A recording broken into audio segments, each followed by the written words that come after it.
Look at that. Bits be tripping.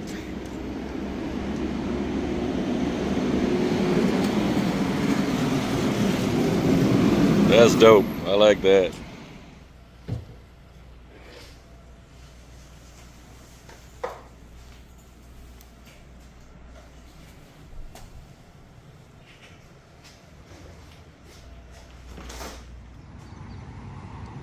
My dudes, Carter Bits be tripping out here, sweating with the heat out here, man. It's just ripping today. Had a lot of rain out here in the Midwest too, but we're still here. It's finally drying up a little bit. Going through some inventory and stock of things that we're moving around right now. And then my poor Kubota's doesn't work right now. It is not running. I only got about 100 hours on 175 hours on it, but I think something maybe got in the fuel line and it's just not starting. It's just, we cleaned out the water drain part right here and the fuel filter, and it had some gunk in it. So anyways, just some of the fun with having machinery out here. But team's getting things right now organized. So a lot of the legacy machines, we had about close to 2,000 legacy machines we've been having to go through and organize and try to consolidate and fix, and then having other stuff out there. So we're working through right now most of the consolidation of those things and going through and labeling what's what, and I call it who's who in the zoo. You know, we'll get some S19 Pro 100 keys and then getting these things all labeled out. Some 92s, a lot of the old legacy Bitmain units. We had a power supply swap out needed on Auradine. This is one of my first changes on the Auradine that I've had to have, as to get a new power supply. You know, it's a 2880. So we've deployed 140 of those units.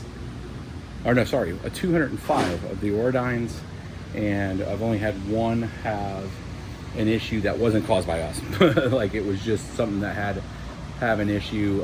We had a power supply go out, so not bad. And then there is one other thing. I'll give you kind of a quick report on other little issues that we've had with them that are easily fixable, but it just took us some time to figure out. Is sometimes the ROMs on the control boards will, I guess they get corrupted. Essentially they lose the information on the pool.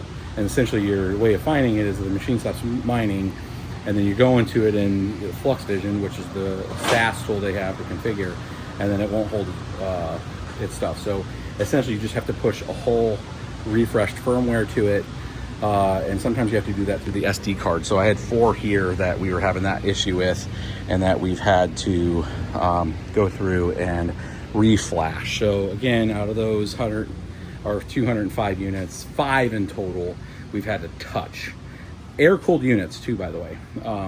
But just team going through that. I've been working through stuff in the shop today. We got Jake out at one of the sites, and Todd deployed downrange right now at another site also. So we have been slammed with stuff the last few weeks with stuff and just trying to get that stuff done. We also had the Coindad out here at BBT last week, and taking him to a few sites, and then just really going through some of the Bitcoin legacy stuff. Again, you know, I've been doing this since 2013 for Bits Be Trippin', been in this space since 2010, and I just wanted to share some of those early stories and some early videos that I have then packaged up and sent to the Coindad, which is going to be hosted out there for the Bitcoin Mining Museum, and then showing some of those legacy early days mining with GPUs, 300 plus mega hash cards, you know, running. So it's very cool to see those videos, you know, get to see the light of day for folks. A couple different site visits this week, as you guys will see, and then hopefully we'll get to share some new information related to one of the new sites with you guys